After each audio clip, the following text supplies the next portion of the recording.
Ono, managing editor of the Wall Street Journal's Japanese language website. Today, I'm honored to be hosting the Wall Street Journal's The Big Interview with Dr. Yong Kim, president of the World Bank. We'll be exploring a question that's on everybody's mind, clearly, but which is so difficult to answer. What will it take to restore growth and spread prosperity in times of crisis? The Big Interview is an in-depth conversation the Journal has had with CEOs of global companies and world leaders. Sometimes the guests come into the Journal's office and sit in comfy armchairs in a relaxed atmosphere, and they talk about big topics. Well, today, our guest seems to be sitting in a comfy white chair, but also in front of a distinguished audience in a spectacular hall like this. The moderator today will be Jacob Schlesinger, Tokyo Bureau Chief of the Wall Street Journal and Dow Jones Newswires. Dr. Kim's appointment has been watched closely for a number of reasons. Dr. Kim's background is not as an economist or policymaker, but he's the first president of the World Bank with background in public health. He was formerly president of Dartmouth College and worked on defeating public health threats such as HIV/AIDS and tuberculosis in developing countries. He's also the first president of the World Bank that is of Asian descent. He was born in South Korea and moved to the US with his family when he was 5 years old. There are also some facts I'd like to share with you that have been gleaned from the pages of the Wall Street Journal about Dr. Kim. First of all, he is known for his analytical style. He, quote, digs into data like a data geek to get the information that he's seeking. At Dartmouth, for example, he was successful in reducing the financial deficit of the school without cutting any academic programs. He's also very loyal. When he was president of Dartmouth, he wore a green tie every day, even to the White House dinner. And today, I see he also has a green tie on, even now. He's also a jock. President Obama said that Dr. Kim was quarterback of the football team in high school, point guard of the basketball team, and has a 5 handicap in golf. The president joked that he was rather resentful of the last item. And we know that Dr. Kim has a sense of humor. Anyone who has watched Dr. Kim appear in the Dartmouth Idol Finals video last year as a, quote, space rapper singing Time of My Life will know that what a good singer and dancer he is. There's a digital component to this event. It will be streamed on WSJ Live, and you can also follow the conversation via Twitter. You can also post your questions if you use the hashtag #BigInterview, it's one word. But for those of you in the audience today, you'll also get a chance to ask questions in the good old-fashioned way by raising your hand. Well, without much ado, I'd like to turn the stage over to Dr. Kim and Mr. Schlesinger. Thank you.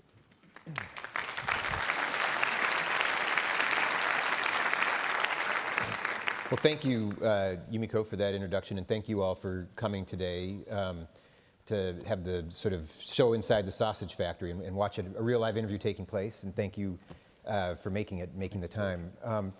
As Yumiko mentioned, you are the first president of the World Bank to have come into the job, having actually had extensive hands-on experience working with impoverished populations in the developing world. You have enthusiastically embraced the World Bank's mission, the slogan, our dream is a world free of poverty, to the point where no longer, even though you are wearing a green tie, is it a Dartmouth tie, it's a World Bank tie. And if you look very closely at the fine print, Dr. Kim has stitched into the tie, or had stitched in that slogan, our dream is a world free of poverty. And I want to talk about that and make sure we get plenty of time to talk about those issues today. But as I'm sure you know, unfortunately, poverty is not at the top of the global economic agenda these days. It's hard to get attention, let alone resources, for the problems of the developing world at a time when the developed world is having significant problems of its own. So let's start there and then work our way to some of the other classic World Bank issues.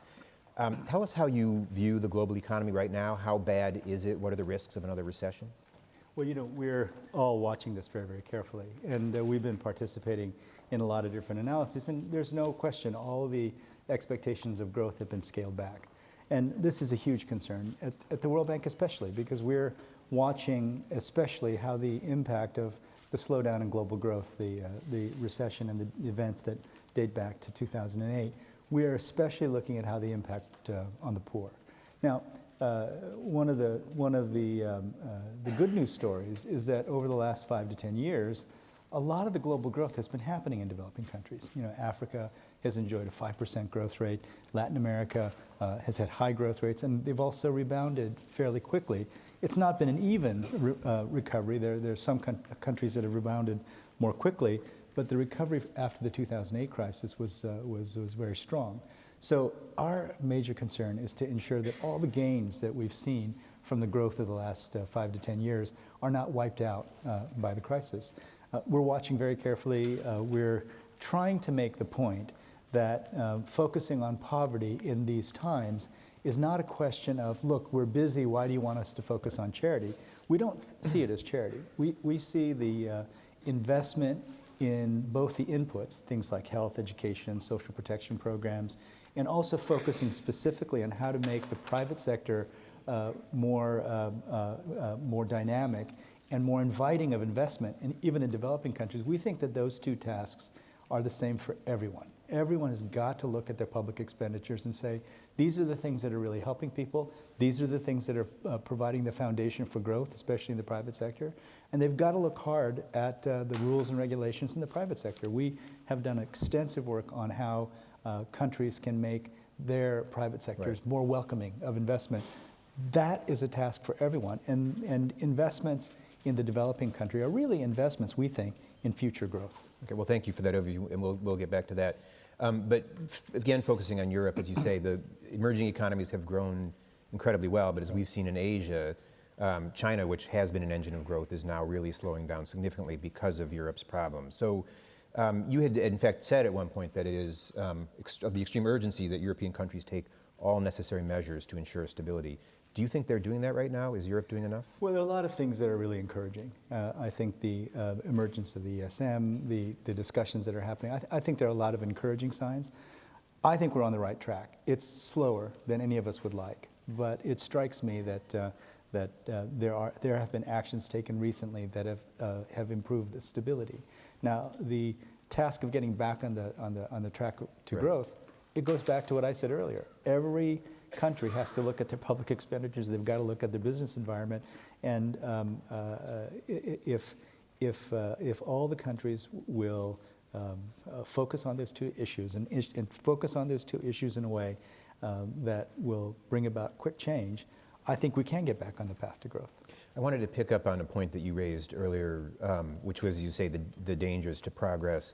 And as you noted, you shortly after you became president, you went and spoke at the Brookings Institution and made a number of interesting comments. But one, I think you made a point of noting, and I quote, that the last decade has been very good for many developing countries, and went on to say that this decade of achievement definitely inspires optimism for the next phase of our development work.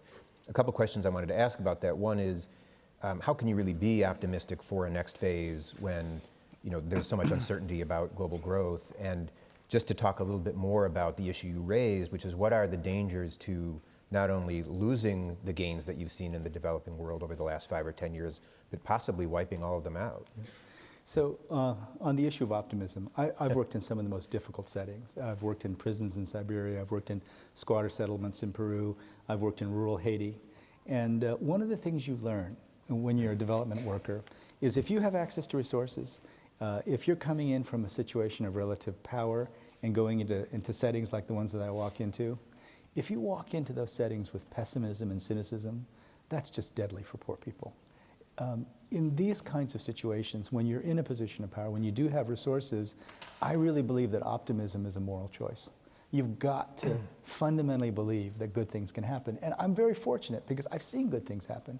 I've seen incredible things happen, like the scaling up of HIV treatment in Africa. So many really smart people said that that was impossible. I've seen us build treatment programs for drug-resistant tuberculosis in the prisons of Siberia. Again, everyone said that was not possible. And the stories, many of them are here today, the stories that you hear just give you confidence. And the other source of my optimism is that I was born in Korea, in a country that when I was born, almost all development specialists agreed that it was quote unquote a basket case. There's no way, they said, that Korea could develop. Development is related to how much Western influence you have. Korea is mired in Confucian ideology. There's just no way that it's going to grow. And then some 20 years later, they turned around and said, you know, the secret to Korea's growth was Confucianism, right? So you have to be careful. I think there's, I hope that the lesson is that we should never be so immodest ever again to say that a country is a basket case. I think there's hope for every country, and I feel that that's my job. We're not going to be quixotic about the global economy. You know, we're very honest about our projections for growth, but my experience has taught me that optimism is warranted. So perhaps a Confucian Greece would be the solution to the well, European. let me tell you another thing about what's the danger in backsliding. So I was just in Côte d'Ivoire, and in Côte d'Ivoire, they're just coming out of a war, and they have a great president. President Ouattara was a former deputy managing director of the IMF. This is a man who understands the global economy. But in Côte d'Ivoire, the very specific example that I found extremely compelling was I went to a job training program, and one gentleman got up and said, look, I'm an ex-combatant, and if this has been great for me, I'm learning how to be an electrician, but my brothers and sisters and my friends don't have access to this, and I'll tell you, the next time there's a conflict, they're going to pick up their guns again. So if we allow an overall backsliding, this is going to build instability into the world. And fragile states, conflict-affected states, these are not good for anyone. And we have to commit ourselves not only to continuing, helping countries to continue on the path to growth, but we've got to do something about these fragile and conflict-affected states. But the ability to deal with those, presumably, I mean, as you say, you're trying to portray them not as trade-offs, but does have to begin with presumably restoring global growth at some level of sustainability in order to be able to channel resources and development back into those areas. Well, you know, one of the things that we've been very encouraged by is that you know, a couple of years ago when we were going through an assessment of our capital needs and going through a replenishment of our IDA, our loan, concessional loan window for the poorest countries, even in the midst of a great economic crisis, donor countries were very generous. And even today, you see countries like the United Kingdom, Prime Minister Cameron's party has made a firm commitment to increasing their official development assistance. The South Koreans are increasing their official development assistance. And my own view is that this is based on an understanding that despite the difficult times, investing in the growth of developing countries is a critical global public good, if you will, for the entire world. As Yumiko, my colleague, mentioned at the outset, we're taking questions from our global online readership, some of which are coming in right now as we speak, some of which we've been soliciting in advance of this event. So I want to take one now that came a couple days ago from Sangeetha, who tweeted us from India. And she tweeted us the day of the World Economic Outlook that came out from the IMF that was rather gloomy and predicted or warned that we could be heading back toward a global recession. And her question was, with the recent IMF global growth predictions, what's your action plan? So, well, again, our action plan is to focus on our primary mission. You know, our mission is to focus on the developing countries. And so it ranges. It's everything from, look, these recessions are going to lead to an exacerbation of the problem of food prices, for example. So we know that this past summer was the first drought that the climate scientists attributed to man-made climate change. And when food prices go up, it increases the vulnerability of many, many countries. So in the short term, what we need to do is to protect the developing countries from the impact of a recession.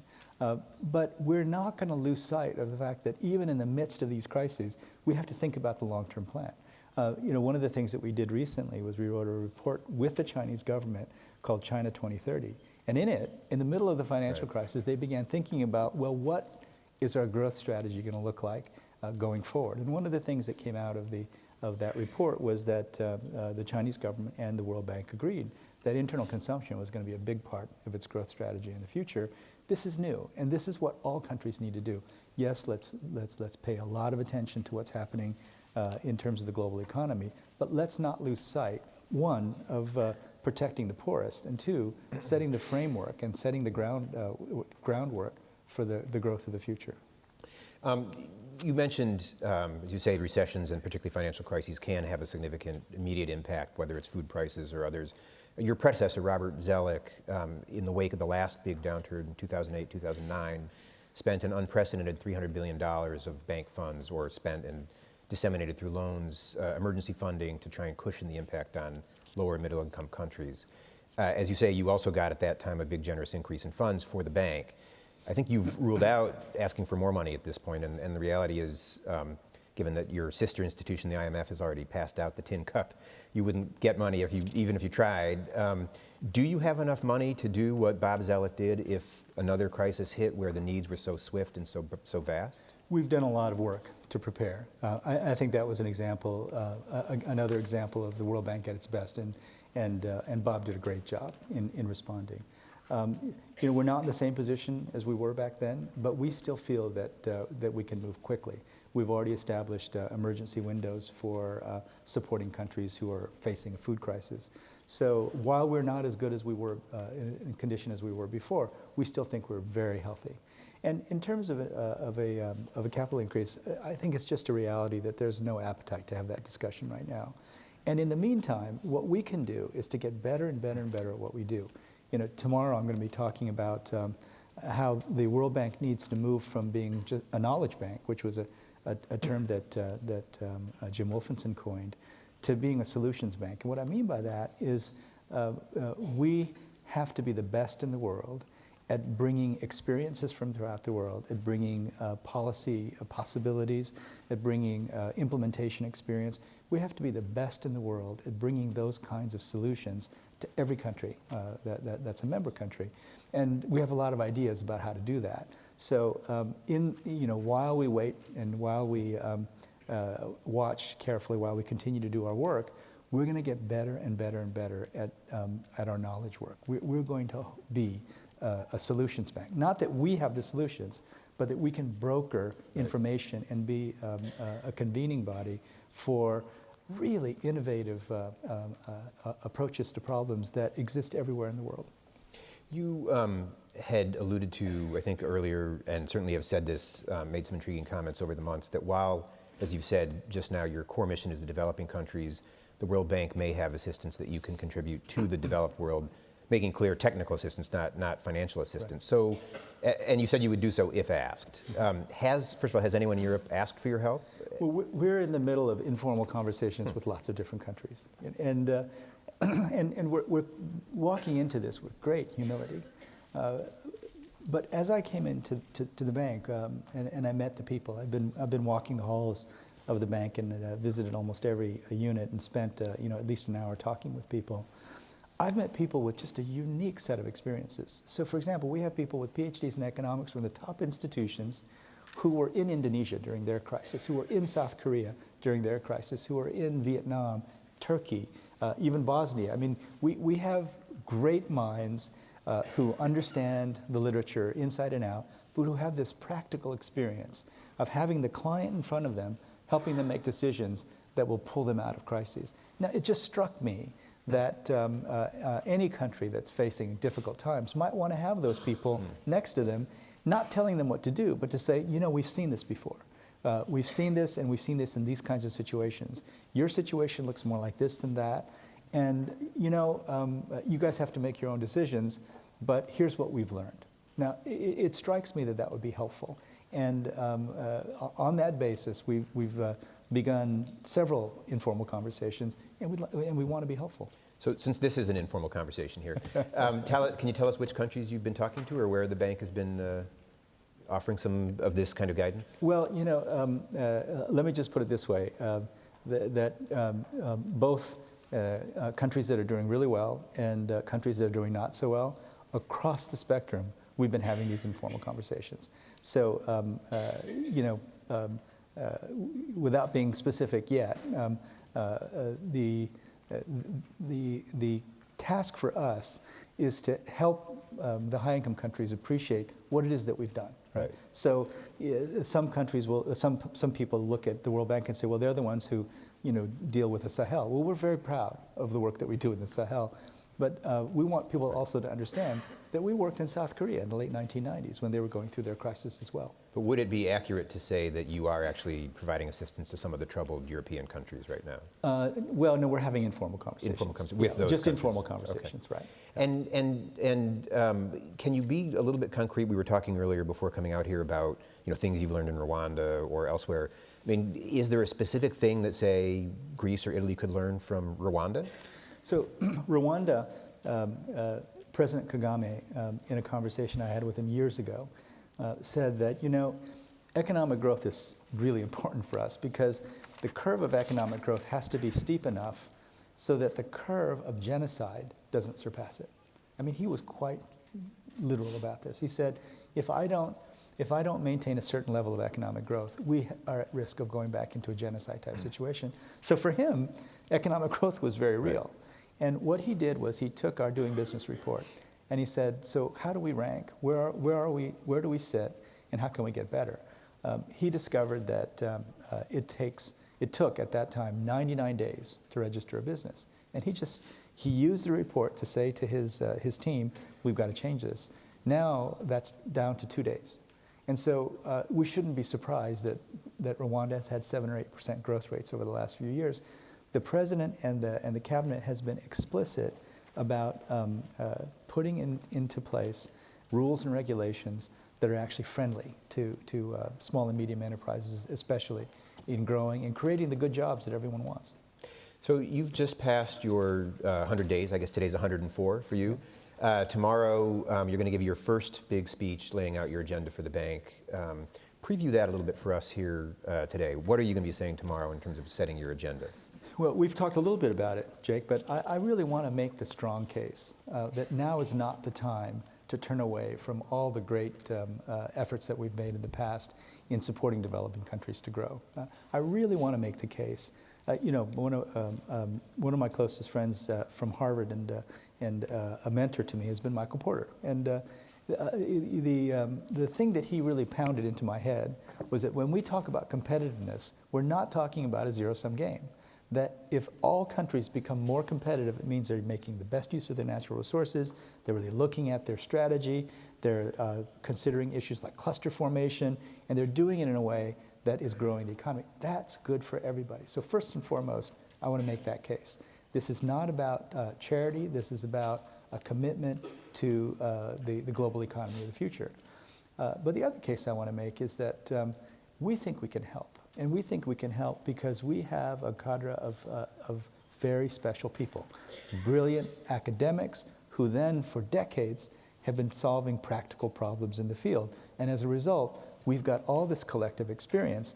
And frankly, we've not been very good at the World Bank at capturing that experience, at taking experiential knowledge and turning it into information and case studies or whatever that we can share with others. So the first argument is I want to give a full-throated endorsement of continuing to invest in development. And secondly, I'm asking the board to work with us to make the kind of changes we need in the way the World Bank works so that we can be as effective as we can be, get our knowledge to where it needs to be, move away from the kind of time that we spend on approval. I mean, we're still very focused on approval and focus instead on results. I've been working with the executive directors, our board, very intensively on this issue. And we think that we can streamline the bank in a way that the knowledge that we have, the resources that we have, will move quickly, effectively, and be transformative.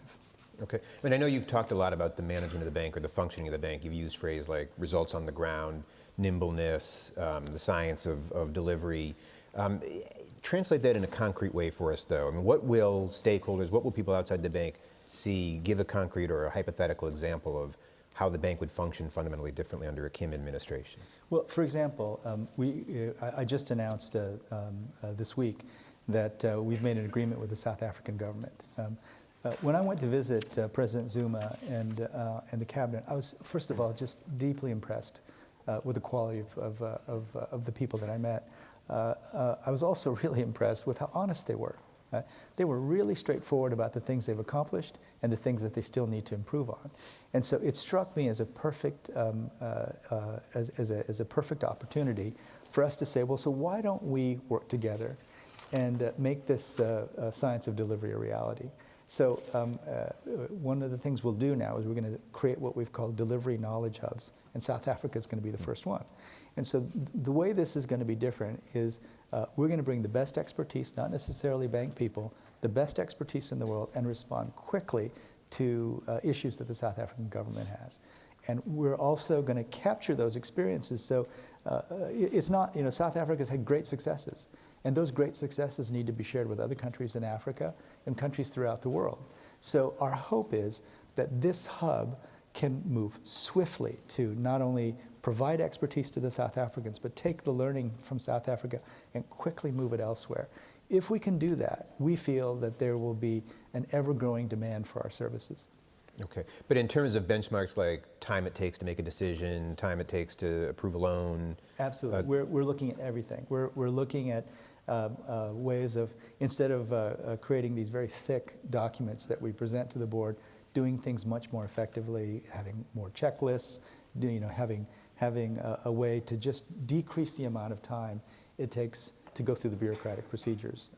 Caroline Anstey, one of our managing directors, has a diagram on her wall that she calls the spaghetti diagram, which is all the different entangled process that we have to go through to go from an idea to results on the ground.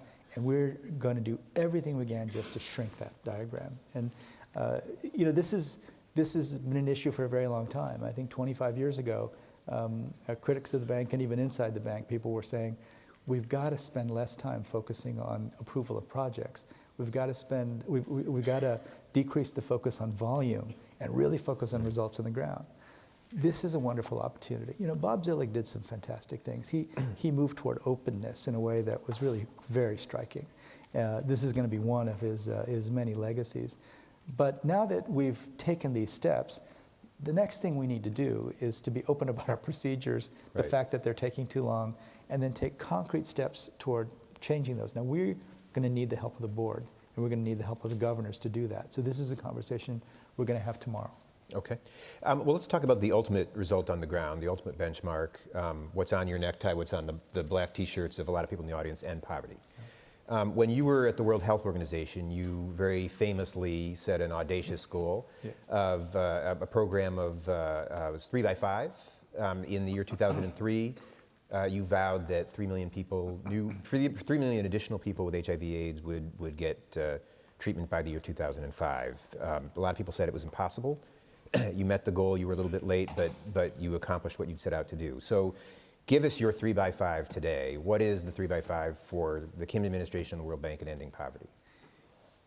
Jake, I've been a student of management for a long time. I've been a student of leadership and management. When I was at Dartmouth, I got to work with some of the greatest leaders, people like Jeffrey Immelt of General Electric, John Donahoe of eBay.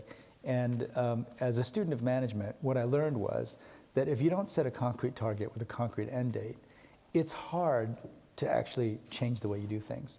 Now, one of the things I've been saying to our staff is, look, I am so impressed with the staff, but if we want to get better, we've got to change. It's just one of these fundamental little trite truisms, but everyone has to realize that any improvement requires change. So we want to get better. Everyone knows we want to get better. What I've found is that if you set a concrete target with a concrete end date, people have to start rethinking, okay, so what am I actually doing? And is everything I'm doing aligned with this concrete target and concrete end date?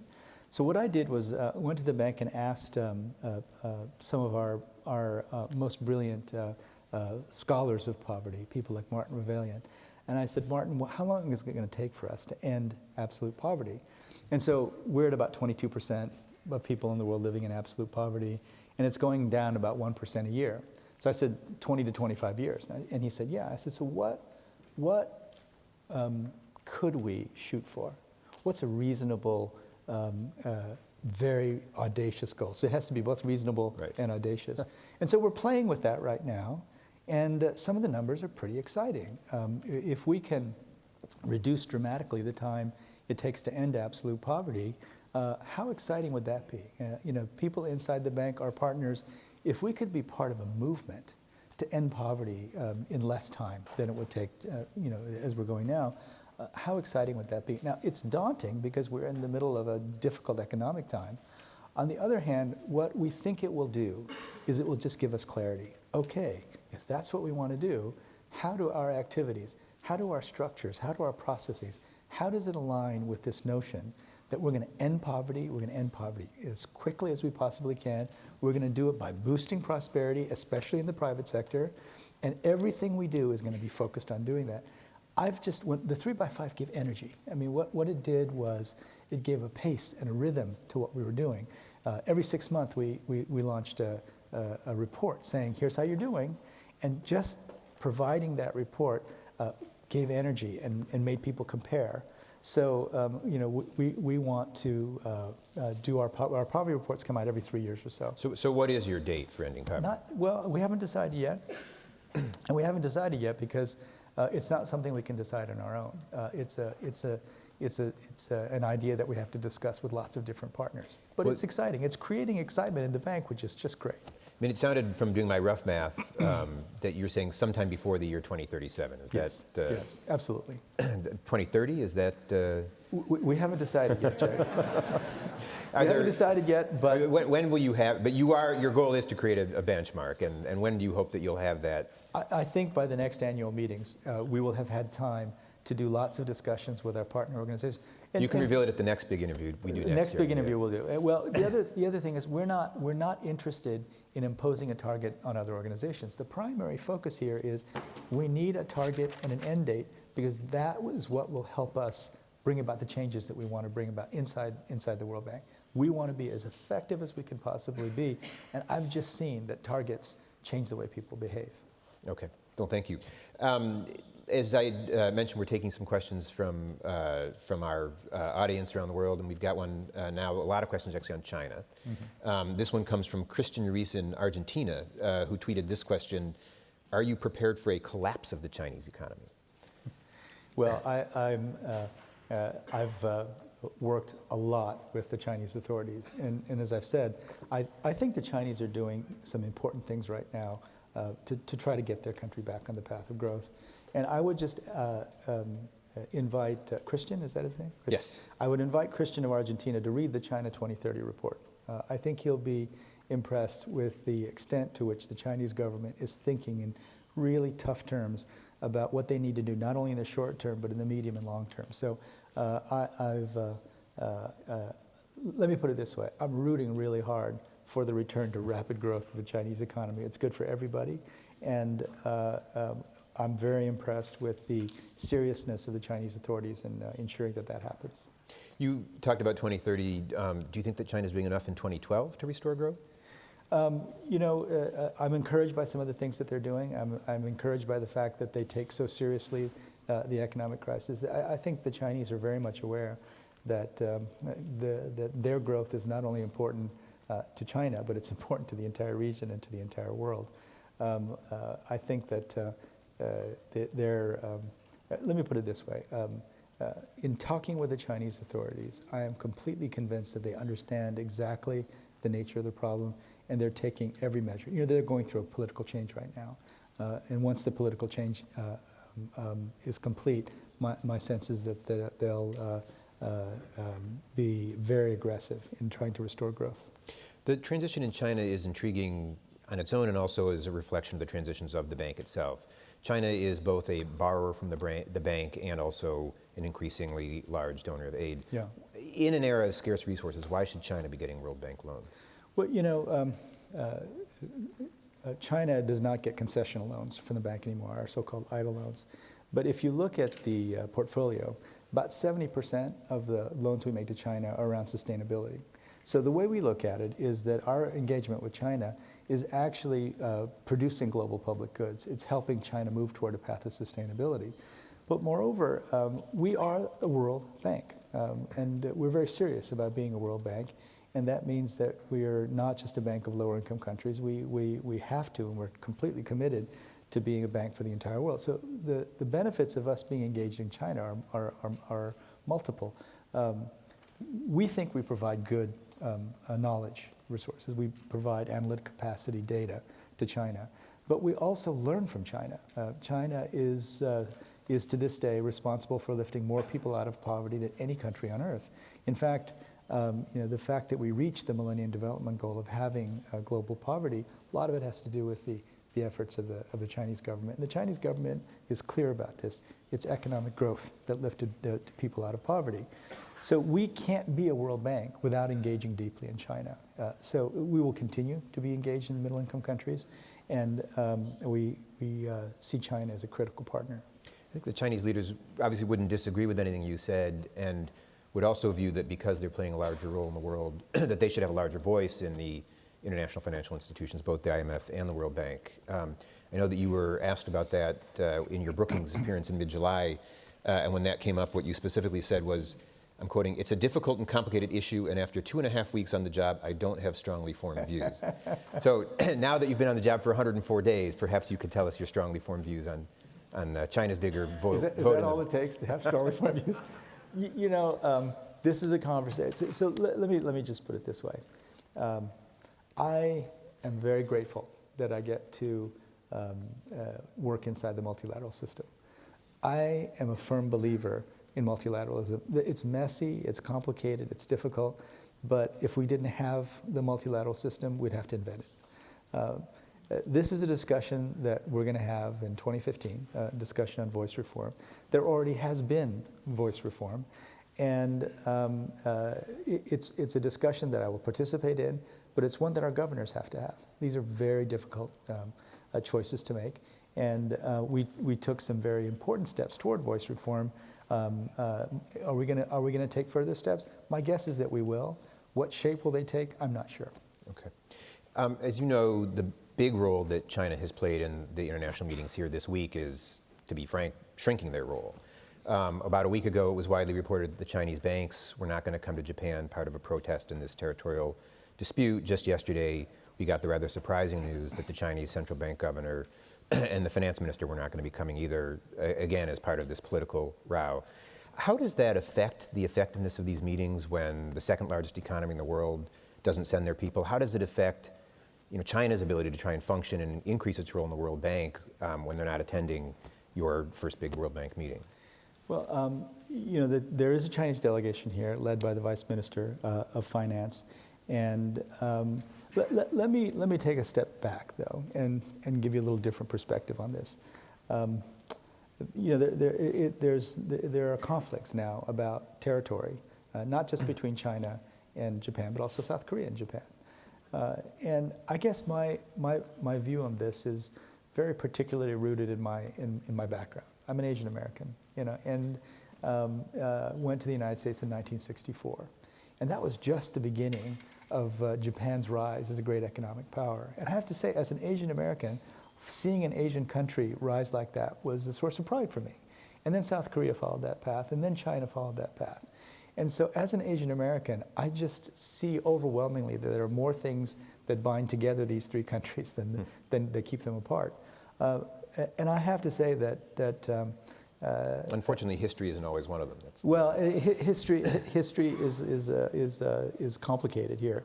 But with my meetings with all of the top officials in these three countries, I think there is a very deep understanding that deepening economic cooperation among these three countries is going to be critical for future growth. And my guess is that soon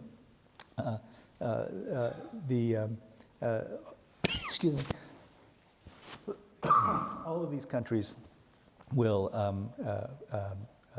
move beyond this particular issue and move in a direction that reflects their understanding of the importance of cooperation. I think in the long run that's probably true, and they all do talk in those terms, but we've seen, particularly in Japan in the last couple of weeks, significant threats to growth in this country because of the chilling of the economic relationship. When you look at, again, sort of the global economy in 2012, do you see this political tension as a new cloud, a new risk hanging over the region now? And because this region is the engine of global growth, this is a new threat to the world's economy. It's a great concern, but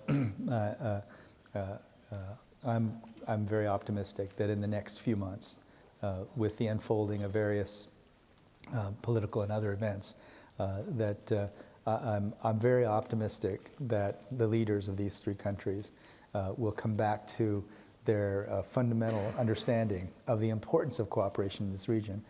I certainly will be happy to remind them of just how important it is to all of us that they cooperate and work effectively together. And again, the history and the current political situation is very complicated. But my own view is that things will get resolved over the next few months. Okay. Well, thank you. I think at this point we will now turn it over to a broader range of questioners.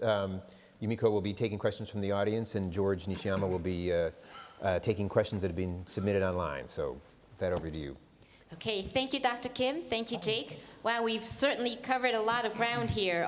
Everything from the 3x5 plan by the Kim administration to an effort to nail down just when exactly we're going to end poverty to something mysterious called the spaghetti diagram at the World Bank, was it? Now I'd like to open the floor to questions. If you have a question, please raise your hand and we'll get a microphone to you. While we have somebody with a microphone, please come to this gentleman in the front here. We also have questions from the rest of the world. George, you want to go to one of those there? We've been getting a steady flow of questions after the session has begun. And we also ask questions to our readers from the Japanese side of the Wall Street Journal. And here's one from Tokyo. Let me first read it in Japanese. 今後アジアの経済に貢献していくため日本の企業に期待されていることはございますか? That would be, what is your view on how Japanese firms can contribute to growth and development in Asia? Dr. Kim? Oh boy, that's a very, very broad question. And I'm not quite sure how to answer that. I think that what I said to Jake earlier, the governments understand the importance of cooperation across this region.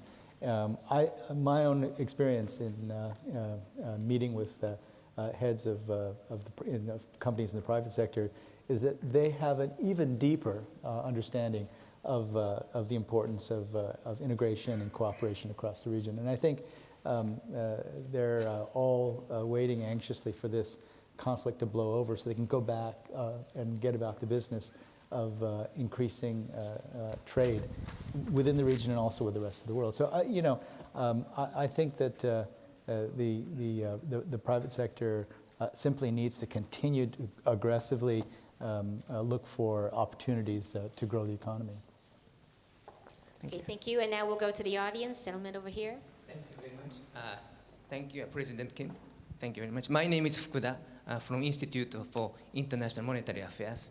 I'm going to ask you who is afraid of Japan, Korea, China coalition. I'm not going to ask you about this, but my question is, what do you think is the definition of inclusive growth? Everybody talks about it. Nobody disputes about that. But how did this term came about? And is it really owned by us, especially developing countries? Because who is excluding those poor people? I believe rich and powerful people in the developing countries. And we, developed countries, are financing with our taxpayers' money. How do you respond to that? Thank you very much. It's a great question. Thank you very much. I think you have negative examples and you have positive examples. So on the negative side, what did the Arab Spring teach us? I think one of the lessons it taught us is that you can have economic growth, and if it's not inclusive of young people, if you're not providing the fundamental inputs, good educational systems, healthcare, if you're not providing the inputs and you're not including young people, you have fundamentally unstable situations. That's what we've learned throughout the Arab Spring. Now, in my view, the positive example is Brazil. So Brazil very self-consciously said, we're going to lower our Gini coefficient, we're going to recruit more people, especially the poorest, into the economy. And they didn't see it as an act of charity. They saw it as a strategic approach to accelerating growth. And in fact, that's what we've seen. And so I think we see both negative examples and positive examples about the importance of inclusion. Another issue that we've talked at length about is gender equality, the inclusion of women. This is critical. You know, in my experience in developing countries, it's almost comical how we have to learn again and again and again the importance of including women in development projects. I mean, we had the Grameen Bank that learned that loans to men were not nearly as successful as loans to women. And then in the conditional cash transfer projects, early on, they made those cash transfers to men instead of women, and it didn't become successful until they changed the focus to women. So it seems like we have to learn the lesson again and again. And at the World Bank, we've made the case that please learn the lesson now. Putting women, including women, in the development process is critical, and it'll make you both more successful and more fair and just. These are things that we now know. Another aspect of inclusiveness, in my view, is thinking about the implications of your actions on future generations. I mean, I've talked a lot about the issue of climate change, and there has never been greater scientific agreement about a particular issue, and this is climate change. 97% of climate scientists agree that man-made climate change is a reality. And so, you know, what we have to do now is to say, so if we're going down a path of growth and we're polluting so heavily that climate change is going to accelerate, right, then it means that, the growth that we see is not inclusive of future generations, not even inclusive, for example, of my 3-year-old son. The world that he will live in 30 or 40 years will be completely different than the world we live in today.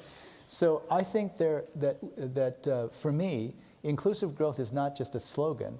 There's evidence, there's experience that says that this is the right way to go. And I'm very happy to say that I think inside the World Bank, by having so much experience in so many different countries, we've come to this conclusion that there are specific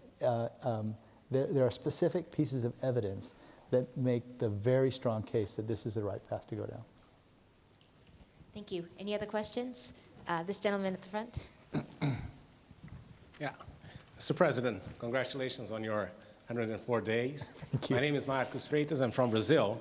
And I wanted to ask you 2 things. One of them is regarding the issue of governance at the World Bank. And you're elected, and there are other competitors. 5 years from now, what do you think will happen in the banking structure regarding the participation, particularly of these emerging countries, into the structure of the bank? And the second thing was just, you mentioned also Brazil. How do you see this wave of protectionism that is taking over in many places of Latin America? Yeah. Thank you, President. So specifically on what I hope for in 5 years, what I hope for in 5 years is that we will have made such wonderful changes and we would have become so much more effective that despite my nationality, that they might ask me to continue. How about that? That's one way of looking at it. You know, we're concerned about protectionism. You know, we think that, that trade is really, really critical. And the message that we want to send is related to what I've been saying earlier, right?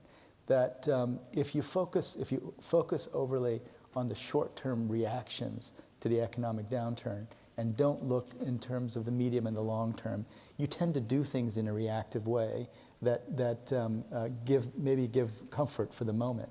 But we think the fundamentals are really critical, and that the short-term measures to respond to specific crises are not ones that we advise. So taking the long view is critical, and in this case, we think it's really important to ensure that trade continues. Okay, thank you. Now let's go to a question via Twitter. George? Yes, Dr. Kim, this one is about, this just came in. This is about one of the countries in Asia that's being talked about a lot. Here's the question. Do you feel that loans to Burma are too risky with the lack of ceasefires in ethnic regions? You know, recently with at the UN General Assembly, I met with many leaders from, some call it Myanmar, some call it Burma. I've been really impressed with the reforms that have taken shape. There's a lot more work to do. There's no question that the government of Myanmar has more work to do. But we're so impressed with the reforms that have taken place up to now that we have a team there that's really sorting through all the paperwork, because it literally is paper in in Myanmar. There's very few computers. So we're sorting through the papers, we're looking at the arrears, and what we're hoping is that as the reforms continue, that the donor countries, the multilateral system, will be able to step forward together sometime maybe early in the new year, begin to really provide assistance directly to Myanmar. Okay, thank you. I see a lot of hands waving. Let's go over here, this gentleman over here.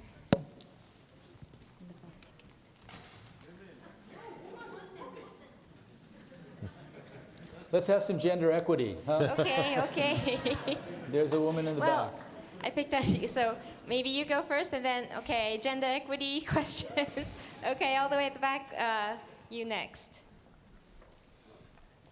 President Kim, congratulations on your preferment for the position at the World Bank. I'm from Liberia, and Liberia is one of the poorest countries in the world. And I'm concerned that many poor countries are focused on poverty reduction through interventions from multilateral institutions. And there's not much focus on the effective utilization of our own wealth. For instance, Liberia, our population is like 3.5 million, and we have a lot of resources. And there's so much aid from multilateral institution and intervention. My concern is, to what extent can we ensure that there's effective utilization of our resources? And what is your own vision for education as a driver for the reduction of poverty? I think the quality of education in many poor countries will not provide an opportunity for reduction of poverty or effective growth. Thank you. You know, Liberia is a very special country, and there are lots of needs. In my meeting with President Ellen Johnson Sirleaf, she told me that there are something like only 21 megawatt hours of electricity for the entire country. And so some of the things we know are that in order for Liberia to grow, there is a desperate need for some just basic inputs like energy. And this is not unique to Liberia. The problem of access to energy is a major problem throughout Africa. But I'm not sure I fully understood your question, but let me comment on some of the fundamental values that I have been so happy to find at the World Bank. I think one of the fundamental values is that we at the World Bank never want our aid to slow down the growth and development of any country. Now, let's take a look at this particular question of natural resources. Interestingly, there have been lots of discoveries of resources, of mineral resources, of oil in countries in Africa. So what we're doing at the World Bank is, first and foremost, some of the countries need help simply in negotiating contracts with some of the extractive industries. And so we're going to provide that kind of support. Also, we think there's an opportunity.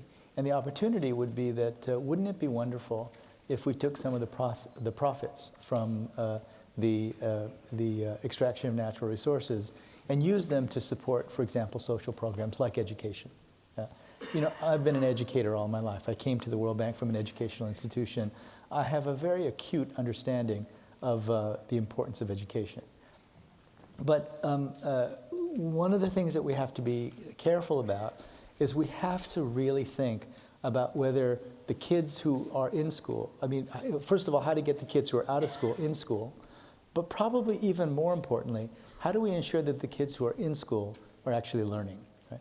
So at the World Bank, we are really pushing hard on this notion that new technologies, new ways of thinking about teaching and learning could leapfrog generations of bad practice, leapfrog generations of ineffective schools in developing countries.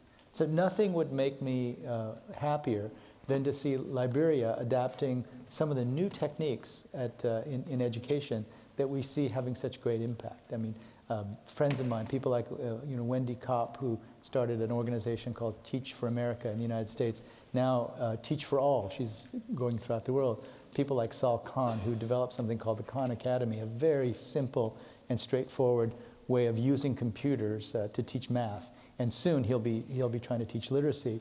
It strikes me that we know a lot about how to ensure that young people learn. And ensuring that young people learn is the absolute most critical building block of future economic growth. So I'm a huge advocate for education, but I think we have to be critical about it. The MDG goal right now is really focused on getting kids in seats, getting kids inside the schools. I think the real aim is to try to leapfrog generations of practice and ensure that every child is learning. We actually can do that right now. Thank you. Okay, as promised, the lady at the back.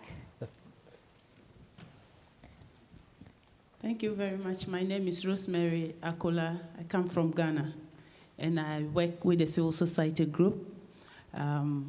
For me, I want to congratulate you with the great passion that you have in trying to end poverty, not just reduce poverty. Listening to you, you said you don't want to go back from what you have done, the strides World Bank has done so far. I am very happy, but then I wish that you would also look into the mistakes they have made, such that in going forward, you will not make the same mistakes. Also, I hope you make time to read the letter civil society wrote to you. And if you want to succeed, you need to seriously include civil society, because we are there for you, and I can assure you that we are there to help you to succeed. And don't be so excited that there's so much excitement in the World Bank and other people are excited. Not everybody is looking out for you to succeed, but civil society will stand out and help you, because our cry is also to end poverty. But I end this Could we just get a question? with a Sorry. question. Yes, What thank you. will happen if poverty ends? What next?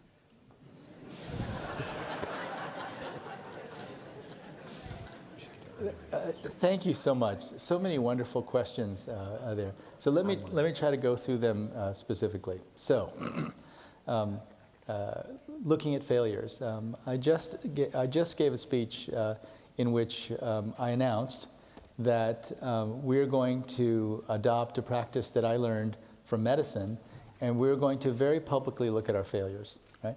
So in medicine, if you're a doctor and you kill a patient, what you do is that sometime in the future, you have to stand in front of everybody and tell everybody what you did and why the patient died. Because it's really important to understand what happened, so that future generations of doctors and everyone in the hospital, everyone in the institution, can understand what went wrong. And patient care is so complicated that there's no simple algorithm that works for every single patient. It's the same thing for countries, the same thing in development. So we're going to start looking at our failures, and I'm going to host the meetings. I'm going to stand there, and we're going to go through the projects that have failed, and eventually we're going to include the whole world. We're going to be very open about it. This is the great gift of Bob Zoellick to the World Bank. He really pushed for openness, and this is the natural next step. We're open with our data, and now we've got to be open with the experiences we have and be serious about understanding why we're failing. And explicitly, we're not going to blame. This is what happens in medicine. You don't blame the physician, unless there was, clear negligence. It's not about blaming the person who was at the controls at the time the failure happened. It's about ensuring that everyone learns from them.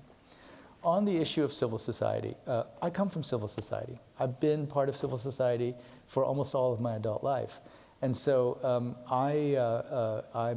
it's just the most natural thing in the world for me to work with civil society. But here's what I would say. At the World Bank, we have to be holistic. If you're really concerned about long-term sustained economic growth and as a result the end of poverty, then you can't be focused on one single issue.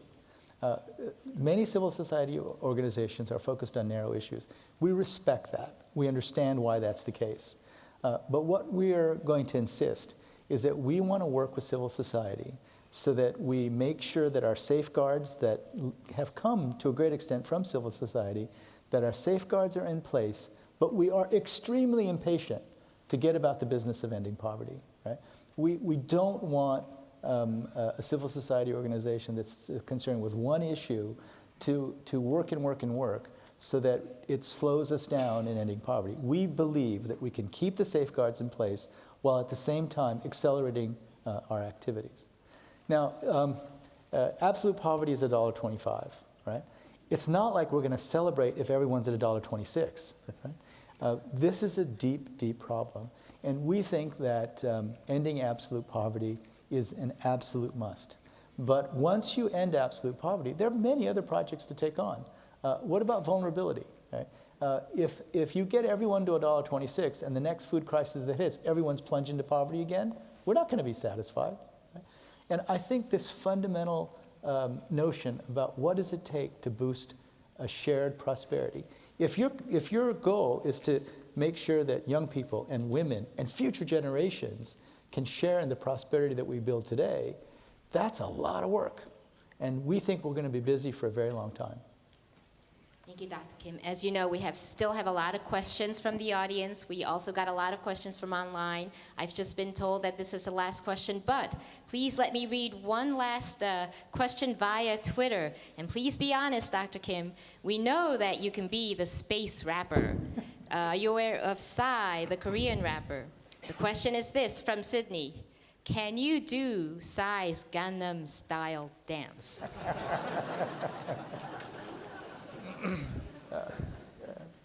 Well, let me say that I've tried. But, a revelation.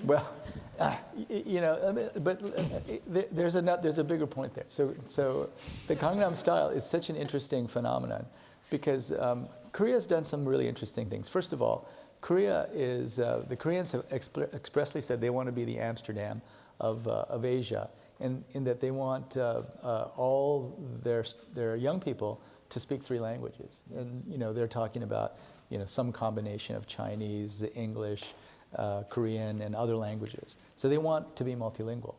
At the same time, they've focused a lot of energy on producing films and music.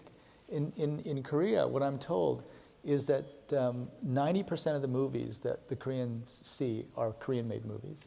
And 90% of the music that they listen to is Korean-made music. And throughout Europe, France, for example, it's much less than that, something like 20 or 30%. So this is part of their economic strategy.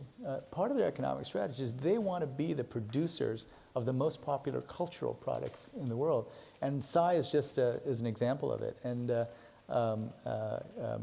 I think it's hilarious. There's a degree of irony there that didn't used to exist 20 years ago in Korean musical productions, and it's an indication of their aspirations. They've explicitly said we want to be a knowledge economy, and also they've said that they want to be a culture economy. So I love Gangnam Style. My 3-year-old son dances around doing Gangnam Style all the time. and it's just infectious, and I think it's an indication of where they're going economically. Yeah. Well, thank you very much, Dr. Kim. I'd like to once again thank Dr. Kim for appearing on The Big Interview, and thank you all for your participation.